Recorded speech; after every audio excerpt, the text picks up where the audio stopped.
So, just one more reason why going no contact with my mother now seems to be the only option. Just a brief history, during my childhood, I was born prematurely, so I was kind of underweight initially, and, stayed in the hospital for a while, because, you know, if you were under a certain weight, they wouldn't let you out, so they had to keep me in the hospital to gain weight when I was first born. But there wasn't really anything, like, wrong with me as far as chronic health issues. I was just kind of little and skinny, and I just needed to gain some weight, which I definitely did. I became a very roly-poly baby. But my mother kind of used that to, kind of garner sympathy from basically anybody in a 10-mile radius. I think she, like when I was in the hospital, she was like, oh, I can't drive, I can't do that, I need so much help, and I understand, like, if your baby's still in the hospital, you do need some people to help you out, but she was going through this conversation of telling me, like, there must have been about 20 people that she told and that were helping her out and, like, doing favors for her, and this was only in the span of about, like, a week or a week and a half that I was in the hospital. And it was, like, the whole extended family and, like, half of her friends that she made since 4th grade were, like, in on this, and she was getting sympathy. There must have been, like, 40 people that she gained narcissistic supply from because of it, which is totally ridiculous, because it's not even, like, again, like, anything was, like, really wrong. I was just, like, underweight, and they were just keeping me there till I gained enough weight and move out, but she used it to get supply from probably, like, 30 or 40 people, literally. But then, even after I was out and I gained the weight, you know, she never really let it go, because my whole life, she's been holding it over my head and using it as a reason why there has to be something wrong with me. Either neurologically, you know, because she tried to have me assessed for, like, neurological disabilities, learning disabilities. I think my IQ came out to be, like, 130, like, borderline gifted. But then she'd start using that against me, like, oh, well, you're so smart, you should be doing better at this, so you should be doing better at that. There must be something else wrong. Maybe you have some other learning disability, or, you know, psychiatric problems she thought I had, try to get me medicated, or because I wasn't a star athlete, physical ailments. I think she tried to get me diagnosed with, like, cerebral palsy or something, or because I didn't have perfect handwriting. Or she claimed that, like, I couldn't draw, or I scribbled, or I was behind other kids my age, which is really hysterical now, because, like, I started doing art recently out of nowhere, and I'm getting all these compliments on it, so I just find that really hysterical, actually. And I think, too, she even tried to get me diagnosed autistic. She didn't come out and say it, but I remember her going through this whole list with some psychiatrist of all the things she thought were wrong with me and all my whole developmental history. And it's basically Asperger's, if you look up the entire diagnostic criteria. So, she's been determined my whole life to try to get me diagnosed with something. And I remember in, like, kindergarten or 1st grade, at like 6, 7 years old, she comes out and she tells me that, I'm chunky. At 6 years old, like 6, 7 years old, and that I need to start watching my food, because it's a health issue, and it's this, and it's that, and you're gonna have health problems if you're too fat. Meanwhile, like, you don't see too many, like, 1st and 2nd graders dropping dead of heart attacks, really, no matter how big they are. And I wasn't even that big, like I said, like, I've always been, like, average weight. Maybe I've been a little heavier, a little thinner, you know, but I've never been fat, you know, but, I realized, too, recently that, well, she pointed out, like, oh, you're fat, your stomach's getting bigger, your thighs are rubbing together, and it occurred to me by talking to some other people in some of these communities that she was actually trying to make me fat, because just common sense, say if, like, you have a kid that age who's really overweight and it is a health issue, you would start taking the crap food out of the house and cooking healthier, and making some lifestyle changes without bringing it to the kid's attention at that age, because someone with common sense would know that that's damaging. But no, she did the exact opposite, pointing it out, kindergarten, first grade, oh, you're fat, your legs are chubby, your stomach is big, and then making no changes to the food she's cooking in the house.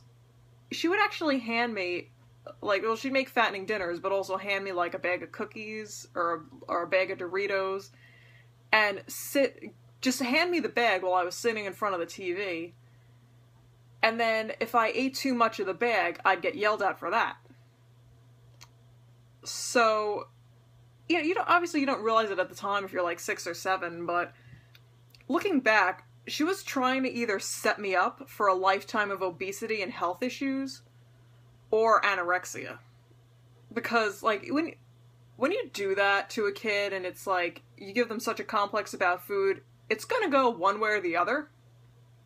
And oddly with me, it really didn't. I mean, I've had problems with binge eating and crash dieting, but I've never really been more than 10, 15 pounds overweight. I'm just not a big my body always tends to settle around average weight.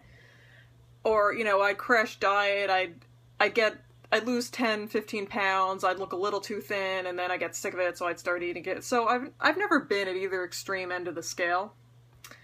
Which my husband even says to me that's pretty amazing considering the way your mother treated you, and I agree. I think that's to my credit that I'm not a 600 pounder on bed rest, or dead from anorexia, or dead from suicide with all the other shit she did. But I think when no one was really diagnosing me with anything, I think she's like, okay, well, I'm gonna make you sick, or feed you junk food so you get sick. I don't know what she was, but I think she was trying to affect my weight to affect my health. And I remember she had this whole thing with cholesterol. Another thing I remember too, I know kids have to go for blood work a lot, or get a lot of immunizations.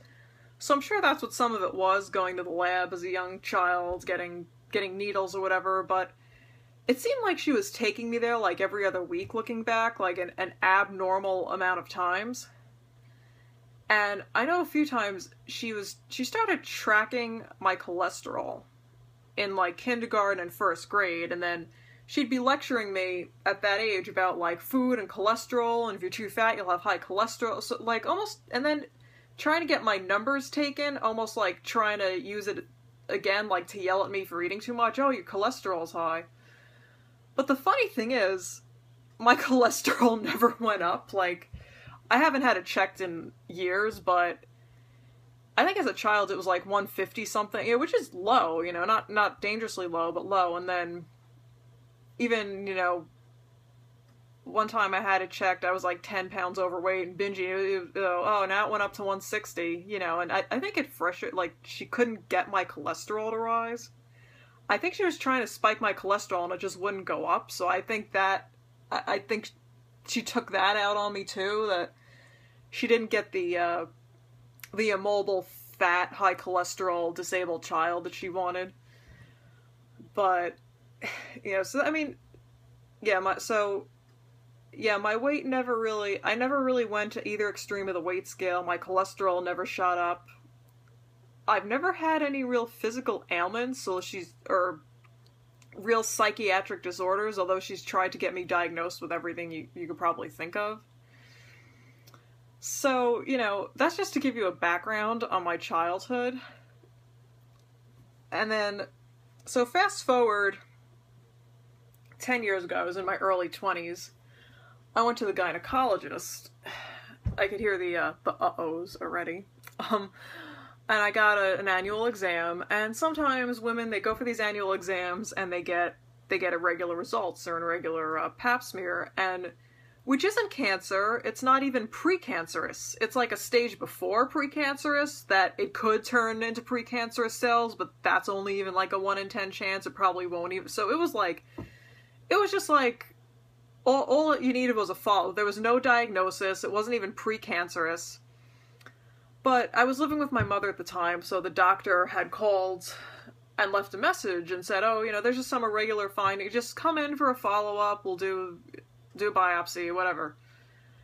my mom freaked the fuck out, and we had a paper written report sent to the house. She opened my mail, and I overheard her. She claimed she was freaking out about it because she claimed that the report actually said cancer, which no report ever physically says cancer, even if it was. But my results, it was like 4 stages before cancer anyway, so she's claiming, no, the report says cancer! So she's freaking out, and she's getting on the phone with extended family members, reading line by line what my gynecological report says. Every word, like, she's like, oh, what does this mean? Like, playing dumb, like, embarrassing me to extended family members reading my entire report. And, like, oh, I'm just so worried she has cancer, and, like, telling people that I had cancer, and it was just a false positive, which probably 3/4 of women get sometime in their lifetime anyway. And she's, like, making it into, like, this big cancer thing, and it was, like, it was absolutely nothing. So that's also, like, again, like, Munchausens, and an invasion of privacy, just no regard for my privacy. And I was in my 20s already, and, I think she wanted to embarrass me by reading that over the phone, like, a gynecological private report. I mean, could you imagine? And then even today, I think, ever since I started moving out more, trying to leave the house, she's been exaggerating her own medical issues and making me drive her to the doctor, and which if it's like just for a minor every so often, I don't mind. But I got back from my honeymoon a couple of weeks ago. She's telling me about this nosebleed she had, and she's like, oh my god, it was so bad, I was gushing blood everywhere, and I didn't have anybody to drive me to the doctor. Kind of like guilting me for not being there at the house with her. Meanwhile, I don't live there anymore, and I was on my honeymoon. I mean, seriously, like, I think she's making me try to feel guilty that I went on a vacation without her, even though it was my honeymoon. I think that's a big part of what it is. And then she has had a couple of nosebleeds, so she did go to the doctor, and apparently they told her if it happens again, go to the ER. But I don't know if that's really what they said or what, but I was over there yesterday, and she started having a nosebleed, and then she's like, I need to go to the hospital now, I need to go. And I did drive her, because I would have felt bad, like, if something really did happen, and I just, like, ditched her, then it would have looked like I was, like, a murderer or something, and I really didn't want that. So we go there, and we were there, like, an hour and a half, but then she comes out. First of all, we get there, and she goes back, and she's like, do you want to come in with, I think you should come in with me, like it's like a cancer diagnosis or something, and it's a nosebleed. You should come back. I don't know what she was going for with that, or trying to make it more serious than it really is. And then on the way out, she actually admitted to me, she was like, well, this wasn't as bad as my other one. So she really just, I think, wanted to drag me to the hospital because I was there and to make it a bigger deal than it is. And I think, too, because I had a job interview this morning, and I think she knew I had this interview in the morning, and I think that's a part of why she did that, too. I think it was, like, a bit of sabotage going on there. And she even said to me, like, we're sitting in the mirror, she's like, I'm sorry you have to go through this. Like, no, you're not. No, you're not. You're fucking getting your narcissistic supply from it. So, that's why I'm kind of working, too, on going no contact, because, she was bad when I was a child, trying to make me into, like, some sickly, disabled, like, immobilized, fat invalid. And now, like, the more independence I get, the more she's sort of kind of fabricating her own illnesses and exaggerating, and, and I feel like the more I pull away, it's only going to get worse. So, I can only imagine if I do get a job soon. She even tried to, I interviewed for a job a couple of months back, and she was going for a colonoscopy. And she said, well, if you get this job, you can leave early and drive me for my colonoscopy, right? You know, like, it would have been my first week on the job. I didn't get the job, but it would have been my first week. And she wants me to leave a job my first week early to drive her to a fucking colonoscopy. Like, just no regard that I have other reasons to exist besides her.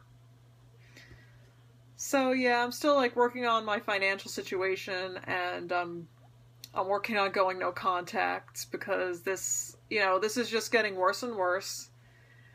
And I'll continue to make more videos, and I'll let you know how that goes.